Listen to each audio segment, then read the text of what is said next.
Good afternoon. I'm Christine Taylor Lewis, and on behalf of the Afro-American Historical Association of Fauquier County, I thank you for joining us, and I welcome you to this, our 24th in a series of conversations with family historians and others who share their genealogy research or provide us with information related to local African Americans and their history. At AAHA, we are committed to collecting, documenting, preserving, and sharing U.S. history with a special interest in African Americans and their experience in Fauquier County and neighboring counties. Our hope is that these virtual events will offer you a good sense of the richness and the nature of our history and culture. We also hope that these presentations will encourage you to visit our website at aahafauquier.org. The AAHA webpage is an exceptional online research for searching and historical data, including rare books and special publications, antique photographs, and an ever-growing assortment of records and documents of great interest to local genealogy and history buffs. The website also provides a virtual tour of the AAHA Museum and an interactive story map of the history of Fauquier County's African American communities, churches, and schools. In addition, there are links to our digital map center, the Morgantown School Project, as well as local news stories about AAHA's involvement in the community. And of course, there are connections to various social media outlets. So do visit us at aahafauquier.org. We also invite you to our Facebook page each Thursday for a brief history of the African American schools in Fauquier County. Each week, we highlight one of the 40 elementary and middle schools that have served the community prior to integration in the 1960s. Over the past several months, these postings have generated a steady stream of visitors, some of whom have made significant contributions to our own data pool. So remember to take a look at our Facebook page every day that you can. At this time, on behalf of the AAHA board, staff, and volunteers, I'd like to pause and say Happy Valentine's Day. We at the Afro-American Historical Association of Fauquier County extend our love and appreciation for your continued support over the past 30 years or so. I'd also like to take a moment to remind us that February is the month we set aside to celebrate the history, contributions, and achievements of African Americans in the United States. National Black History Month, or African American History Month, has its origins in 1915 when Dr. Carter G. Woodson founded the organization known today as the Association for the Study of African American Life and History. In February 1926, he initiated Negro History Week, which evolved into Black History Month by 1976. Since then, every US president has officially designated the month of February as Black History or American or African American History Month. Other countries around the world, including Canada, the United Kingdom, also devote a month to celebrating Black history. Now, the 2023 Black History theme is Black Resistance. This theme honors and recognizes the resistance of historic and ongoing oppression of Black Americans.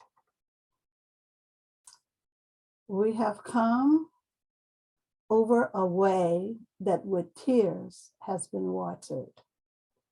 We have come treading our path through the blood of the slaughtered. Out of the gloomy past, till now we stand at last, where the white gleam of our bright star is cast. These words are from Lift Every Voice and Sing by James Weldon Johnson.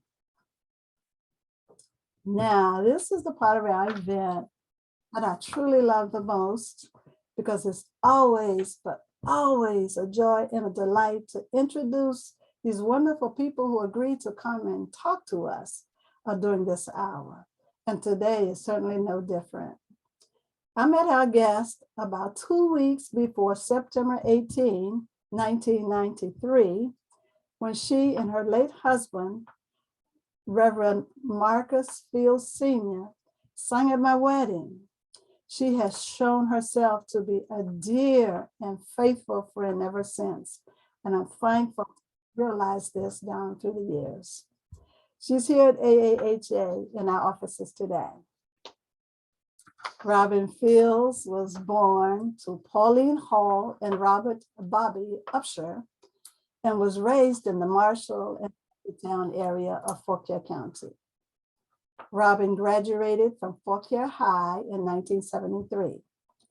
She later received her bachelor's degree in business administration from Averett University in Danville, Virginia.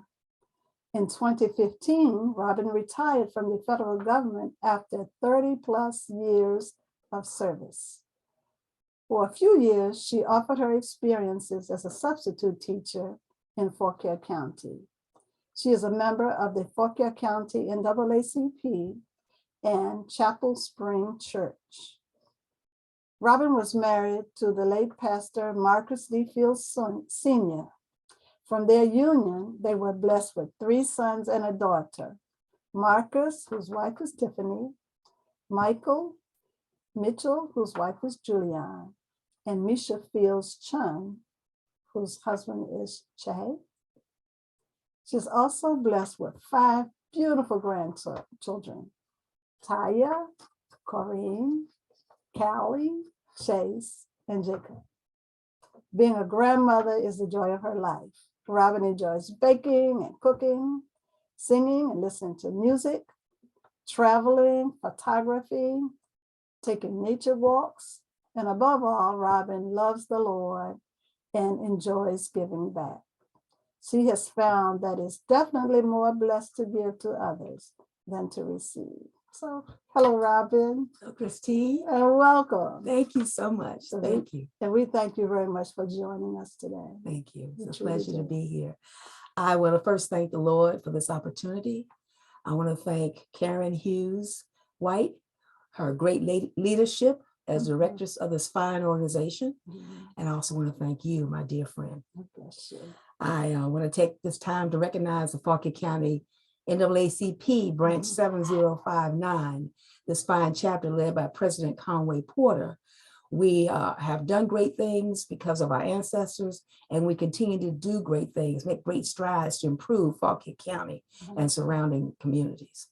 This is our time for membership, and we do have a membership drive going on. So I just want to put that plug in to join in Fauquier County. If you only do one thing in your membership, then that's a great opportunity to help and just be a part of such an organization that's done so much for us.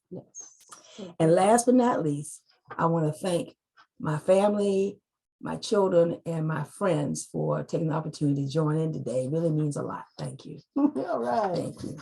So during our discussion today, Robin will provide a brief overview of the history of the village of Rectortown by way of verbal summaries or written documentation. She will also give reflections on what it was like to grow up in Rectortown during the 1950s and 60s. And finally, in keeping with the 2023 Black History theme, which is Black resistance, Robin will tell what she recalls personally or what she has come to learn about how the African-American community of Rectortown displayed resistance to the acts and policies of racial segregation and discrimination that were prevalent prior to and during the Civil Rights Movement. So Robin, let's begin by talking a little bit about the village of Rectortown. Exactly where is Rectortown and when was it established? Well, many people ask that question. Rectortown, where is that? So Rectortown is a beautiful area of Fauquier County, northern Fauquier County, Yes. between Upperville, Atoka, and Marshall. And Rectortown was established in 1772 by the Virginia House of Burgesses on the land that was owned by John Rector. And in doing research, I found that, and I'm proud to say that Rectortown is the oldest village in Fauquier County. Amen. So the village is made up of small communities, and we grew up knowing people were from Frogtown, Fortune Mountain Road, known as the Mountain, the Heights, which is off of Rectortown Road, homes along Atoka Road, known as the Flatwoods. As a matter of fact, cousin Henderson Thompson was the first Black or first colored man to have electricity in his home, and he lived off of the mountain. And so, I remember as a child, people say, well, everybody in Rectortown is related. Well, I would say that's pretty much the truth. It is. So our local African-American history, many communities such as Rectortown came into existence before the Civil War or during Reconstruction, when freedmen who purchased or inherited property close to one another soon began to market their skills or sell goods and services. And then they established places to worship and to educate their children. So tell us, if you will, briefly, how this progression came about in the early life of Rectortown.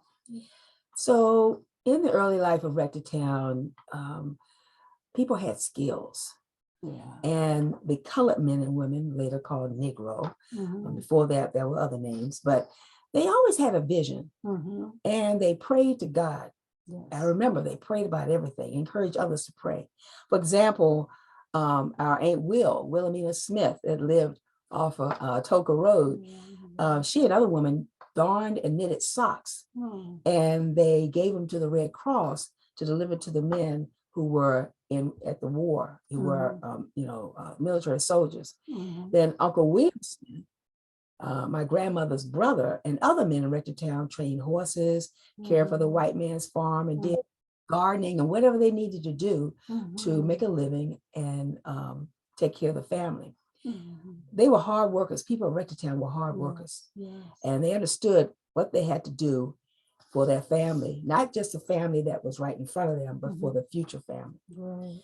And so that leads to talking about Mount Olive. Look at it. So Mount Olive was a church name right off of, that's right off of Rectortown Road, Atoka Road, which is where I grew up, in the church. But the church initially was held in Uncle Charles and Aunt Julia Grant's home. And their house is right across from Frogtown Road. So Rectortown Road and Frogtown Road. And Aunt Julia was awesome. She was my grandmother's sister. It was a lot of Smiths. She was a Smith before she became a Grant. But they met at her house, their home in Rectortown, and prayed and talked and established that they knew eventually they had to move out of their home. So they established the Mount Olive Baptist Church in 1867. The construction began on Rectortown Road under the leadership of his first pastor, James Carter, Reverend James Carter, who was of Culpeper. So after a bit, Reverend Carter resigned and moved to another state. Then Reverend Dawson came on the scene. And remember, this is all before me. But I've heard the names over the years. And he became the second pastor. Under his leadership, the church continued to grow and the building was completed. However, it was destroyed by fire, unfortunately. So in 1911, land was purchased and a new church was built on the current site, 2932 Atoka Road in Rectortown. Now, the church as it looks today doesn't look like that then. Even when I was growing up, it didn't look like that. And they, of course, have done some remodeling. Much more information can be found on the website if you go check it out. It's very interesting history. It is. So when I grew up under Pastor Richardson. And I love me some Pastor Richardson. I was a little girl. And, they always taught us to go speak to the pastor, speak to people, speak to the pastor. And of course I did that. And then as time went on, Pastor Norman W. Smith Sr. became pastor. Mhm. And he was the one who baptized me and many others, and also married Mark and I in 1974. Mhm. So it's just a lot of history with, and I want to say, although it was Rectortown, the other communities like the Plains and Upperville, Morgantown, Asheville, it was the same in each community. Right. You know, That's right. we were That's connected. Right. That's right. That's right. The families and the leaders in Yes. the community. And all the leaders, you know, not just the pastor, he was the leader of the church, but we had the deacons, the That's Sunday right. school superintendents, That's right. we had Sunday school teachers, Right. we had other leaders who have nothing else but drive us to go sing at a function at another church. You know, people weren't afraid to volunteer after a hard day's work, That's right. you know, to volunteer to keep our community strong and Right. pass on to us as young people, as children, you know, how to serve the Lord and how to be a part of a great establishment known as the church. That's right. And I truly believe we've come too far from the three things that are key in life, and that's your home, your church, and your school. Yes. If those things, three things are fundamental in your life, then you're apt to gain and to prosper in all those areas and beyond. That's right. That's right. Yes. So what about the schools, like number 12 school? Okay, now you're really talking. Yeah, Yes. yeah, I hear about number 12. Number 12. I hear all these numbers, number 12, number 11, number 8, number 18. Yep. But anyway. Number 12 was the beginning of my love education. Well, my second love education. I have to stop and say that my first love education came from Miss Lavinia Washington, who was a school teacher in Fauquier County for 42 years. And we called her Nene. She lived in the woods from us. And as an educator, when I stayed with Nene, she taught me how to read, she taught me how to write, even cursive. And so it became a great part. Education became important to me early on, like 4, 5, 6 years old. And even to the point of cursive, she did the roll, roll, roll your boat, you know. So you'd have that flow of how to cursive write. And right to the day, I love to write. But anyway, number 12 was a 3-room school. No water, no bathroom. We had potbelly stove. There were 2 classrooms when I entered first grade. I was 7 years old, and there were 2 classrooms. Miss Dunstan was my teacher, and then from there, after 1st and 2nd grade, I think Miss Stowe was my second teacher. But anyway, second grade teacher. And then I went to 3rd grade on the opposite side of the building. And they had the desk, you know, that I still love those desks and see them in my mind. For recess, we went outside on the swing, seesaw, little Sally Ann, wipe your weeping eyes, sit in the sand, wipe your weeping eyes, hide and seek. Yes, turn to the east, turn to the west, turn to the one that you love the best. Yes, right. And then for another activity, the teachers had us crack those hickory nuts. Crack hickory nuts? Yep, crack the nuts. I thought they were walnut or black walnuts or black. Either way, whatever the tree was, we would gather the nuts and take the rocks and crack the nuts open and separate the meat from the shell. Wow. And we do that with black walnuts. I thought it was black walnuts too, and someone told me hickory nuts. But anyway, I'm gonna say we agree black walnuts. Either way, we ate a few. So, you know, y'all might have hickories up in Rectortown. The one we have black and white walnuts. Right. But those are things we did. But the teachers, the black teachers, the colored teachers made sure that we had everything we needed to learn. We had books passed down from white schools, white superintendent, whoever, you know, and they were maybe torn and tattered. But the teachers made sure that we learned and needed to know what they wanted us to learn, and you know, drop those seeds in us, because education was a key to everything in life, and it still is. Many of those teachers probably were in the churches. Yeah, Mrs. Lewis was. She was, and I think she was the only one I remember. I could be corrected on that. Yeah. But In many cases, that was yes, so. yes. Yeah. And And they also spent money out of their pockets. they did. To give supplies. That's right. That they weren't given. They weren't given. And we didn't know it. We just know we came to school. Right. And they had everything we need. Had everything we needed. Everything We walked to school. We had our lunch pails or a sandwich bag. That's right. And book bags. Yep, and had the book bag. And the little truck would come with the Lance cookies and crackers and Meecut cookies and chocolate milk. And that was a joy to see the truck coming, you know. But we it was so many memories. And for water, there was a well that we had to pump there. And so if you wanted water, you had to use the pump with the hand. Wow. And it was there for years. It's not there now. But it was just so, it was life as we knew it, you know? And but I'm so thankful for those beginnings. The foundation is so key. And when you talk about the teachers took out of their pocket, you know, it's still today. My daughter's a teacher, my niece is a teacher, and they take out their pockets to make sure that the kids have, the students have. And that's nothing but love. They want them to learn so bad. But our parents, we walked to school. And then one of the things with the school is later on, Uncle Tom Smith went to the school board and made sure we got a bus. And Cousin Theodore Tynes was the first driver. So it was, you know, some things in the research I learned that I didn't know or brought back to me. But number 12, and then later on we moved to Northwestern, which has now been named Claude Thompson after one of the principals there. And I want to say education, people in Rectortown, when the teachers came from Southern Virginia or North Carolina, they opened their homes for the teachers to stay in their home. That's right. You know, and so they had a room and they had access to the bathroom and the kitchen and what have you.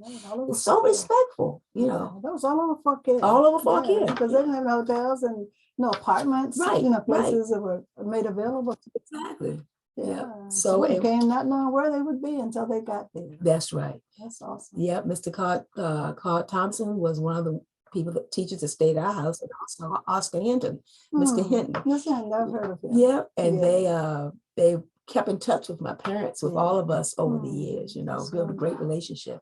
So tell me, as you talk about people, your cousin this, uncle that, auntie this, it's just a testament that everybody's kid. It was the way it was back in the early days. Right. So who are some of the early leaders? You mentioned some of them in Rectortown, and tell us about the impact that they had on the local community, just prior to or during civil rights movement. Early leaders. What comes to mind in the church is Aunt Wilhelmina Smith. Again, she was a Sunday school teacher, a great woman that everybody loved. Aunt Will, full of wisdom. And Uncle Tom was another great leader, you know. Uncle Tom Smith, I'm sorry. So you said Uncle Tom Smith. He lived where Pastor Rodney Smith lives now. So is he related to Rodney? Oh, that's his grandfather. Okay. And he that's Rocky's living in the home place. Yeah. Oh, Rocky, Pastor Smith. Right. Yeah. Living in the home place. Okay. And other great leaders. My Uncle Raymond Bannister, his wife was Aunt Gert. Aunt Gert was my grandmother's sister. Like Aunt Jewel was my grandmother's sister. And but anyway. So what was Aunt Gert's last name? She was a Smith, but she's Bannister. She became a Bannister when she married Uncle Raymond. Was he the minister? No, Was he there lived. a Bannister outside of Rectortown? No, he lived like when you. What was the difference? Yes. So they lived down the road on the Toka Road on the right. Okay. And so he had a lot of, he bought a lot of property. And part of that property he gave the land, what land he gave it to Mount Olive to help with Odd Fellows Hall and number 12 School in Northwestern and the Mountain Cemetery. Okay. So that's leadership. Yes. And sharing. Others that impacted Rectortown were the teachers and educators. There's a whole lot. Too many to name. I mentioned Ms. Lewis, but we had many teachers that not just in the school system, but in the church you know, and in your home, Mhm. various ways of education. It doesn't have Mhm. to be necessary from a book, but just people sharing information, Mhm. talking to you, communicating about Wisdom. life. Yeah, the wisdom that they share. Yes. Mhm. My parents Mhm. were leaders. Yeah. You know, you have the PTA, Mhm. NAACP, Northern Virginia Baptist Association, Right. all that had a huge impact on the movement going forward Mhm. from what was to what Right. is and what shall be, Mhm. you know. That's wonderful. And so rich, not in money necessarily, Yeah. but in the desire to Mhm. fulfill the purpose Yeah. for now and later. Yes, it God has given them. Yes, Mhm. it came from God. Mhm. We have and I'll name them later. I think I have in my notes, but it's the Smiths and the Grants and the Halls and the Bannisters, the Carters, Mhm. the Latimers. You know, it goes on and on. The Times, Right. you know, Yeah. that are were leaders. Right. You know, even when you talk about the church, you know, we had church at Rectortown, but when someone gave their life to the Lord and were baptized, we used the creek at Cousin Theodore Times as, you know, to be baptized in the creek. Is that right? And That's amazing. yeah, That's you know, amazing. you see it on TV, but when you've been a part of that, Right. Yeah, still baptized in a creek. And I've heard of others that were yeah, baptized in a creek. yeah, it was a normal thing, right? Because Mhm. churches didn't have a pool like they do That's now, right. you That's know, right. baptismal That's pool. right. Yeah. So do any of these do the descendants of any of these people still live in those communities in Rectortown? Yes, they do. We have the Yeah. Grants, The Grants are still there. yes, Yeah. the Times, Times, that's right. and the Smiths. Okay. Yeah, just spread out throughout the community. And Mhm. of course, community has changed because some people have passed on, Right. some people have moved out of the That's area, right. you know. Mhm. But we still so thank we still have our roots. Some That's people, right. you The know, that we roots to can come reach back back in to. touch. That's right. That's right. So They always important. come back for the next generations. That's right. Yeah. So do you know of any men from Rectortown who served in the armed forces when you were coming along? Or did you know any people? Well, So- it's told to me, Yeah. you know.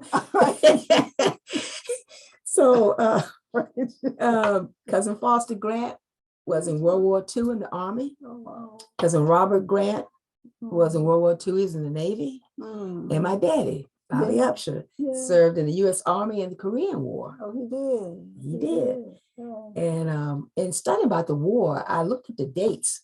The Civil War was the first, 1861 to 1865. But what's interesting is the U.S. colored troops came to play in 1863. And that was an opportunity for the enslaved colored men to become free by joining the military. That's amazing. Yeah. So many things they had to do just to become free. Just to become free. Yeah. And even after the war, some of them were free, but have they escaped, you know, but because freedom is not always freedom, Right. you know, right. And then some of them went back to their master because they didn't know or had nowhere else to go. Yeah. And then of course later on with World War I and World War II. But if you read about the colored troops, it's very interesting because although they were in the military, they didn't have everything the white troopers had. Yeah. But they made it work. Right. Well, and from what I understand, especially with talking with the military fellows during the Veterans Day Zoom that we had. Yes. A lot of them didn't have. Right. You know. I'm sure they didn't. You know, down through the years. I've been discriminated in terms of, you know, their needs and supplies. Right. Even while they were at war. Right. Because even from seeing different documentaries that even their boots, they didn't have boots, they had shoes, but they didn't have the proper boots to, but yet it's known that they were powerful and smart troopers. Military men, they knew how to strategically do things that amazed the white man. Someone probably knew that from being enslaved, you know, exactly, and going away. Right. Yeah, You're right. To freedom. I agree. Yeah. So that was built-in skills. It's called survival skills. That's right. It's survival skills. It's really interesting, Robbie. Really interesting history that you've given us thus far. We appreciate it. You know, your hard work and pulling it together. It's blessing me. Yeah. I really am enjoying it because history is one of my favorite subjects. That's wonderful. Beautiful. But you know, I'm enjoying this. This is great. That's good. So now let's bring us up to the 20th century Okay. and talk a little bit about your own origins. When did your ancestors take root in Rectortown? And who were the earliest members that are known to you? What I remember, or what I was told, was right down the road from this location in the plains was a little town called Hopewell. Hopewell. And Hopewell is where my grandparents, my maternal grandparents, lived. Okay. And at some point in time, they had land or were given land on the mountain road. Okay. And so that's where my grandmother and grandfather, Chester and Edith Hall, Oh, built okay. their home. Okay. And that's where we went as grandchildren, their grandchildren, you know, to play and have dinners and see the pigs and the chickens and all that. And so that was the first time that I knew of the existence to me was in Rectortown. So Mountain Road, is it like Fortune Mountain? That's Fortune Mountain Road, that we know as the mountain or the mountain road. Right. Yeah. I heard Fortune Mountain. So don't you have roots in the plains? Your Right. folks? Yes, they did start. That's considered the plains in the back. The halls are associated with the plains. Yes. So the plains or Hopewell. Okay, it was Because this is the plains. Yeah. And Hopewell, like Rectortown has Frogtown as a little community. Right. You know. So Hopewell probably runs up to Frogtown area. Are they connected? Not really, but if you like where we are now, there's a little road. You know, people can't see the map, but this little road behind this building, you make a right. Yeah, by the railroad track. Yes, yeah, and that road would take you to Hopewell. Now you won't. Okay. My mother and I drove back time when because you can get to Olive Branch Baptist Church that way. Right. Yes, and so we rode that way one time, just sightseeing, going to homecoming at Olive Branch. They're gonna get lost. Sure did. But my mother pointed to where their home used to be. She said, I can't quite remember, but I think it was over. And, you know, I was like, wow, I wish I had known, could have seen the building. Of course, I would have taken a picture of it. But just that connection there. Yes, the plains, because cousin Richard Hall and his family live in the plains, and they were all cousins and, you know, and family. And then, but my grandparents moved from that little town of Hopewell, little area, I should say, to the mountain, which is part of the plains, to Fortune Mountain Road, known as the mountain. Now, my Uncle William and his brother, Uncle William Smith, who was my grandmother's brother, owned land. And so they owned the land there. And I don't know if my grandparents bought it or he gave it to them. But nonetheless, that was the home place. So I'm just thinking about Fortune Mountain. Yeah. This is just out of the air. Would you have an idea how it got its name? The people fortunate who were up there? I think it's the family that I can look up. Was it called Fortune? I think that was a name, the family, the Fortunes. Okay. It was a family. I'll have to get back with you on that. Yeah, I'm just curious. I need to know. I'm curious too. Something that came from. Right. But I want to say the Fortunes family lived there and Fortune Mountain Road. But you know, the Grants lived there. Right. Cousin Frenchie Parker. She had her little she had a home, but she also had her hairdresser, the beauty shop there. Yeah, she did people's hair. Cousin Shannon, who was great member of the Church of Trustee of Mount Olive, and drove the school bus of Fauquier County. She and her family, and cousin Nathaniel, and Mr. Arthur Stewart, who was a deacon at the church, and he was also a barber. So you looked at their house, that was where they lived, but then you go in this door and you go into his barber shop. Wow. You know, so creative. Lived up there, didn't they? Ursula and Cousin Foster, they lived on the little road that takes right off of Fortune Mountain Road. Further back, most people remember Hack Thompson at the end of Fortune Mountain Road. That's where his father. A huge community back there. It was. All colored people who worked hard to have something to pass down.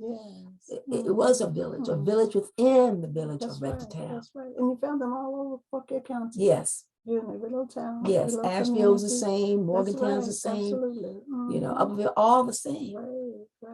You know, huge villages or communities coming together as one people. Warrenton, I think of Waterloo, and well, of course, Haytown, that's in town. Right. But in the outskirts, like Turnbull, Right. Frytown, all the cities, Same thing. like that. And then down the lower part of Virginia, you know, where you have Blackwell Town, right? And those Bristolsburg and those communities, and then over Opal in those areas. Right.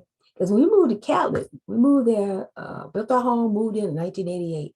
And I was talking to cousin Joe Hackett, whose mother was a Hall, and found out that, who found out that cousin Ida was his mother, Ida Hall, but they owned property, they lived in Cali, you know, the property there. And I was like, I didn't know that. You know, so things kind of still get connected when you don't even know it. All connected. And we're all related. All related. And all these people in all these little communities are committed to somebody else. Some kind of way we related. Yeah, related. Make the connection. So how'd your parents meet?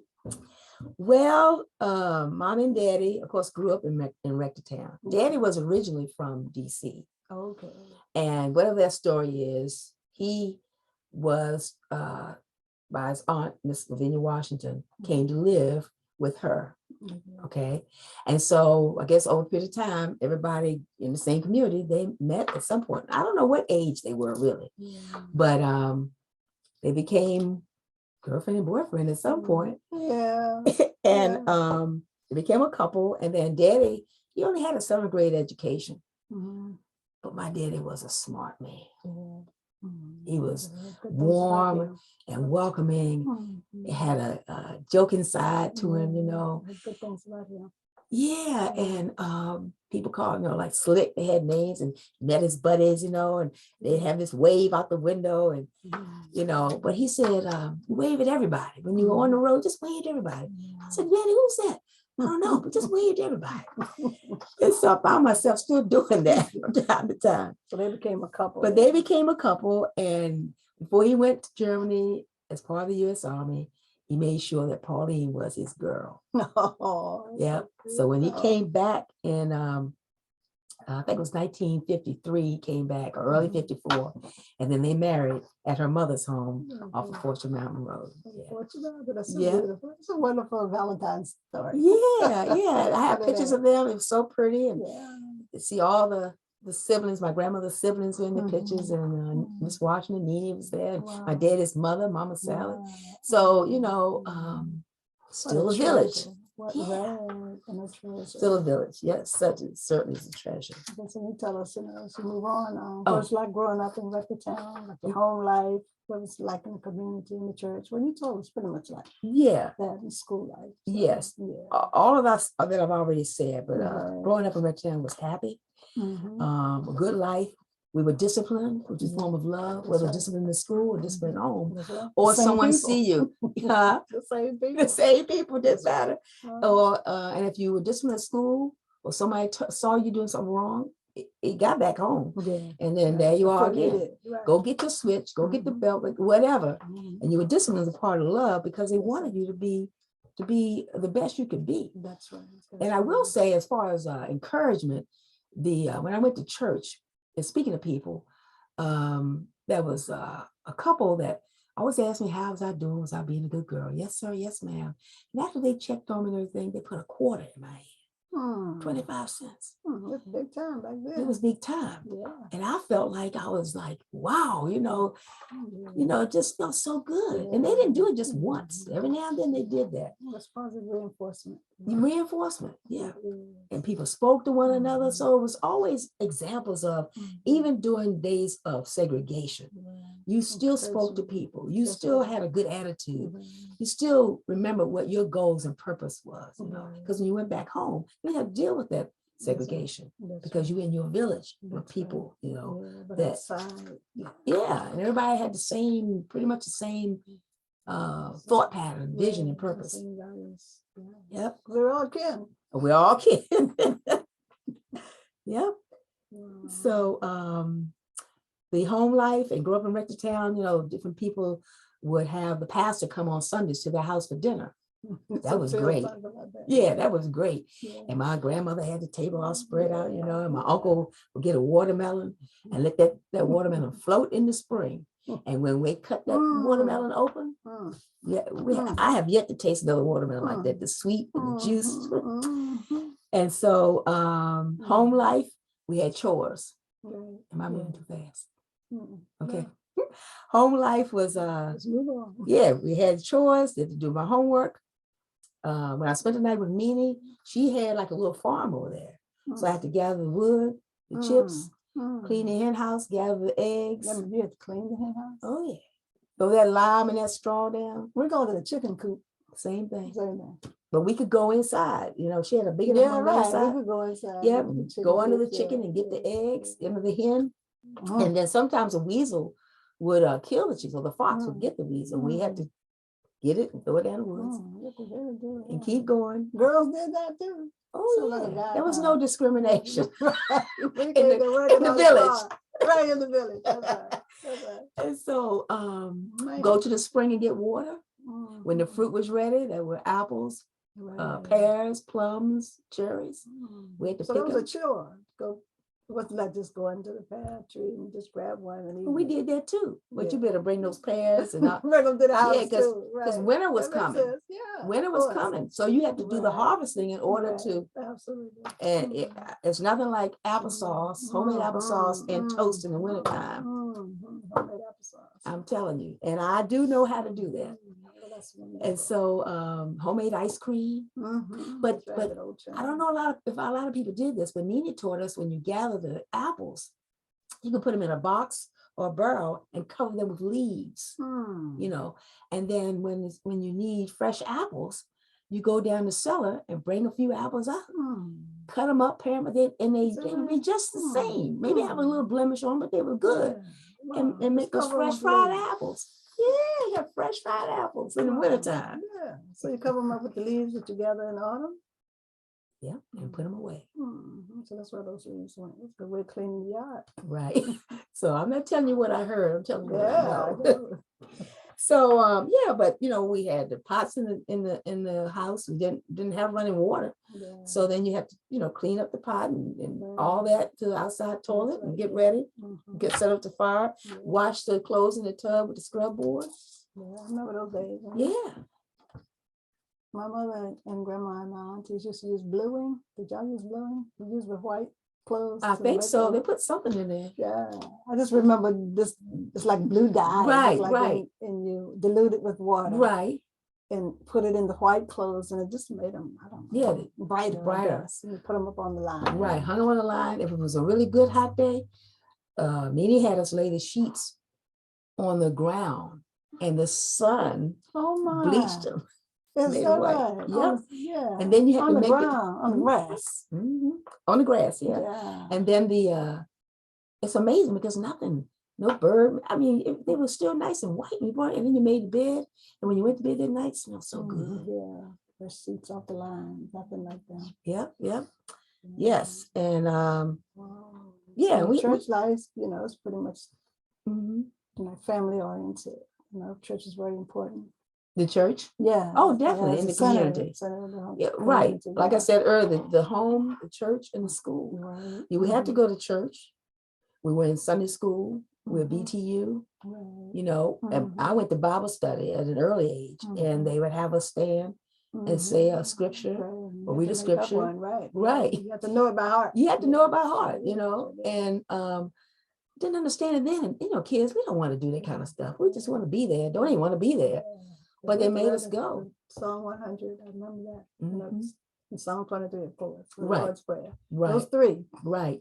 Psalm 23 and Psalm 1 were the two that walk not. Yeah. So, you know, This is the man. very instrumental in planting those seeds so that we can be better. That's right.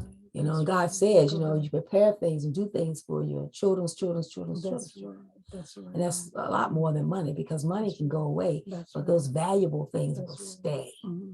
Just have that word in your heart. That's right. You may get off track a little bit, but it's still there. Draw you back. That's right. That's right. So knowing about Jesus and knowing the word of God was it was a must, you know. And of course, as we get older, you know, teenagers and get grown and get our jobs, you know, may fall away for a little bit. But you come back. Yeah. And third Sunday in July, Mhm. homecoming, Yeah.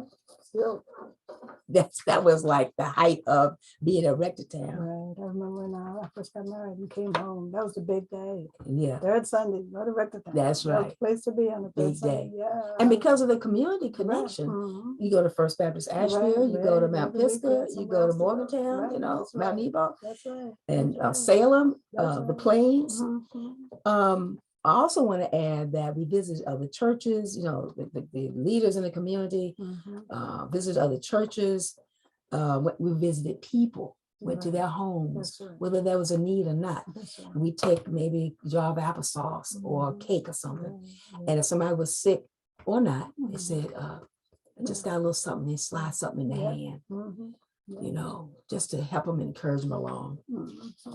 But one of the highlights in church, and I really have to say this, was becoming a rosebud. Reverend Smith started the rosebuds, and those were the little kids. Okay. But then all of a sudden, for the teenagers, the gospel course came about. Okay. I'm like, They're all singers. why don't you join the gospel course? Mama said, no, you're too young. Yeah. So eventually I joined the gospel Yeah. course, and that was like, All you have yes, to do is keep waking up. that's right. That's right. Yeah. So we need to move on to Okay. the area of the civil rights movement. Mhm, Local resistance mhm, to racial discrimination during the mhm, 50s and 60s. mhm. So were your parents or any adults that you're close to, were they involved in the NAACP or Yes, other civil rights organizations? You did mention the NAACP. yes. They were very much involved in it. Again, it's cousin Doris Grant. I remember her very vividly in Virginia, my mother, cousin Annabelle Latimer, cousin Foster, cousin Shannon Grant, just so many people, Miss Lewis, Miss Molly Jackson. Not because, we met at one place. The community Right. came together Right. for that one effort of Right. NAACP. And because of coming together, they had a plan. Right. They talked about what was going on, what the Right. needs were. Right. And joining, becoming a member, actually paying Mhm. dues or membership fee Yes, sir. to become actively involved. And Mhm. some did a lot, some did a Yeah, little, yeah. but the That's objectives all. were met, That's for the right. betterment of colored people. Yeah. And That's what so, it's about. hmm, I said that's what it's all about. That's what it's all about. Color people. Right. And so they even marched to DC, the March on Washington. Oh, yeah, yeah. They got a bus and went down to that. After Mount Virginia passed, I found out that I don't know if they caravan or got on a bus, but she went down to Selma, Alabama and marched across Selma Bridge. Oh, my. Back in the day. And Wow. that just really touched me. And I'm like, I want to go there and march across, just walk across the bridge, Because those were dangerous times for the Black person. Yeah. Very historic event. Mhm. Wow. So you're old enough to remember when the Reverend Dr. Martin Luther King was assassinated? Yes. Yeah.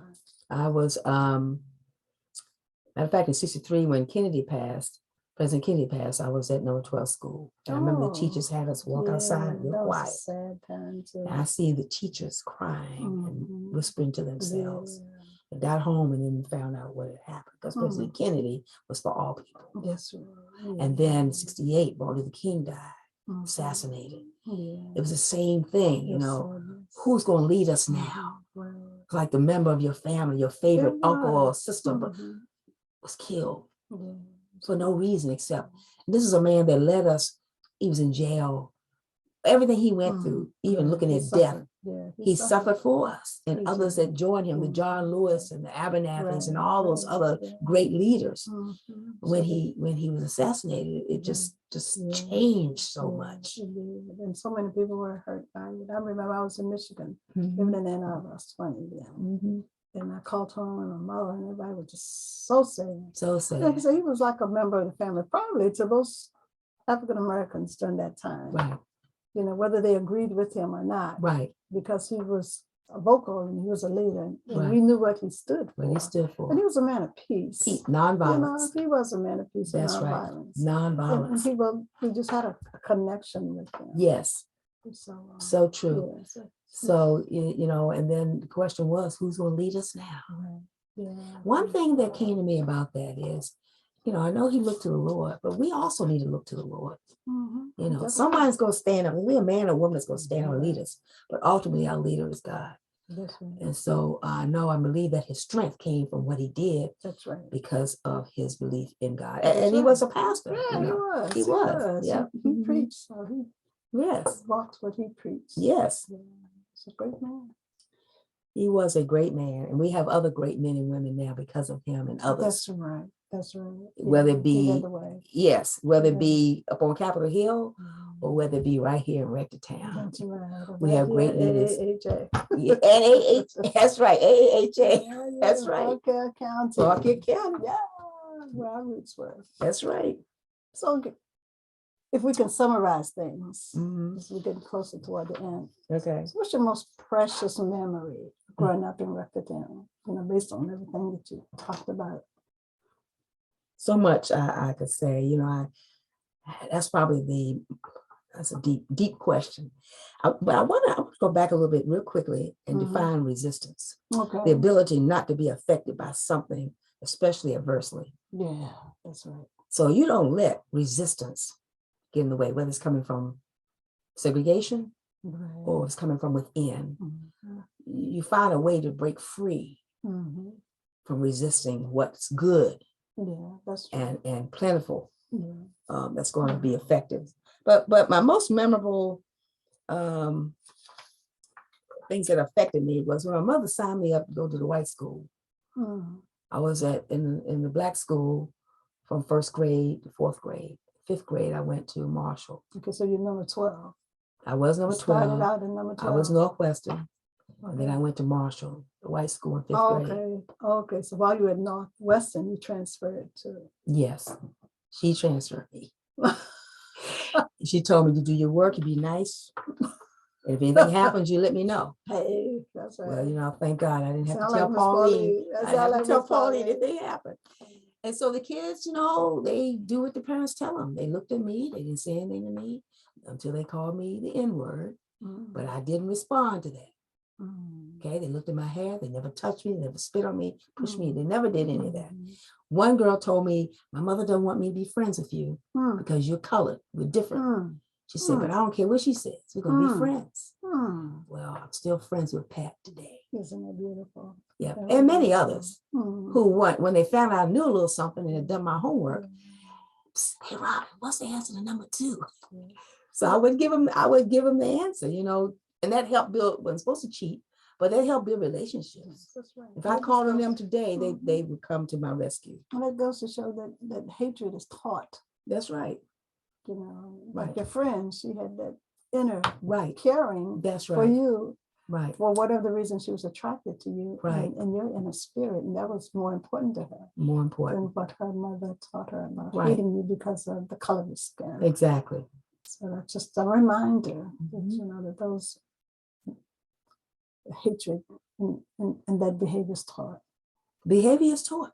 Yeah. Because love Yeah. conquers all. That's right. But there's a choice. That's true. That's a true choice. too. Then, true. as well as today, even in integration, there were some things that I believe we lost as a people when we integrated. That's true. And we have to know our history so we can try to go back and glean some of that. Right. You know. That's right. And then, and pass it down to our children so that we know who we are, stay focused. That's right. You know, Yeah, and still accomplish those things or get involved to accomplish whatever you live to accomplish to help people. That's right. Help your people, but help people. That's right. You know.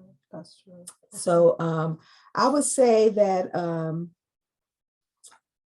meeting Miss Washington really influenced me a lot. I was loved by my daddy, who was my mentor, my daddy's girl. He taught me so much about working in the government, about, you know, loving the Lord.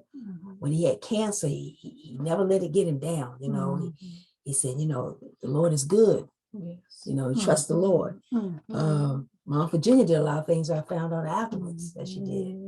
My mother did domestic work all her life. So mermaids has nothing on my mother.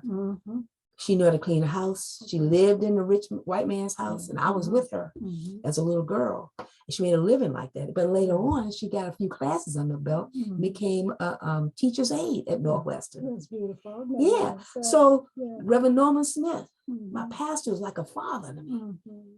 You know, taught me about the Lord, but yet he had their listening ear to encourage me as a little girl, you know, to just be instrumental in life and just, you know, let our light shine. That's right. You know, that's what you can do. And I humbly say these things. I'm not boasting or bragging about anything because of myself, I have accomplished nothing. But there were people who showed me the way, you know, made it better for me. So why don't I make it better for somebody else if I can? Generations coming along. Yeah, we come along. And there are so many great people. I look at, I don't want to start calling names, but, you know, there are many people, even my age group, who are doing things, little things, great things that keeps the community going, keeps Rectortown alive, you know, and I truly appreciate that. You know, we have Rectortown has a new has a new pastor now. And of course, everything that's going well from what I understand. You know, the schools are still integrated, you know, and we can't blame everything on COVID. I just want to say, we can't blame everything on COVID. Education is key. Let's get back on track. Our people get back on track. And so, so is anybody outside your immediate family? I know you seem to a lot of people, and all these people are kin to you. Most of them The most influenced you as a role model. You know. My role model. I'm sorry, I can't have one.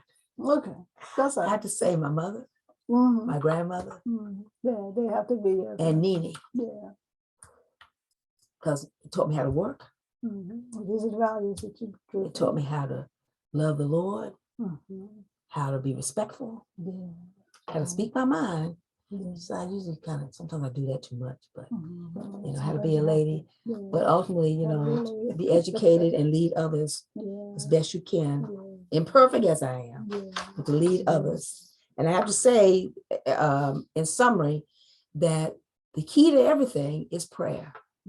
That's right. You have to have a purpose. You have to pray, have morals, know your past, your history, That's right. and do the best you can every day. You're blessed to wake up and see. Yes. That's so important. Do the best we can. That's what they did for us. That's right. And they worked hard from sun up to sundown. That's right. Whether it's for the white man or for themselves or the federal government or whatever, they did the best they could when their feet hit the floor. Till they went to bed at night. And I'm thankful for that. And I'm so thankful that you agreed to come here. Thank you. And to talk to us today. This has been a marvelous conversation with you. And I'm sure that so many of us have learned so much more about that little village called Rectortown. I'm sure there's more to know. Yes, there's a lot. And I make a disclaimer because I don't know it all. Right. I mean, I have everything right, but I know what I know. Yeah, and you served your purpose. Yes, you know, that we asked you to come and do. So we truly thank you. Thank you for this opportunity. I can't tell. In this computer. Okay. People are saying thank you very much, and they really appreciate you. It was a great conversation. Thank you, Robbie. You came from Roy Jackson. Marcus Field did a great job. Thank you, everybody. Thank you. I hope something was said that would encourage you. That if you're doing something, maybe you can do a little more. And show yourself friendly, you know, say hi, speak to people. You know, that was another thing that we were made to do, speak to people, show yourself friendly. Yes. So did you want to add anything before we leave? If anybody wants to reach me, feel free to call me or email me or text me. You said you had a melody on. Oh, I have a little song that came to my heart. I know you mentioned that earlier. Soon I will be done with the trouble of the world, the trouble of the world, the trouble of the world. Soon we will be done with the trouble of the world, going home to live with God. Soon we'll be done with the trouble of this world, the trouble of the world, Lord, the trouble of the world soon will be done with the trouble of the world going home to live with,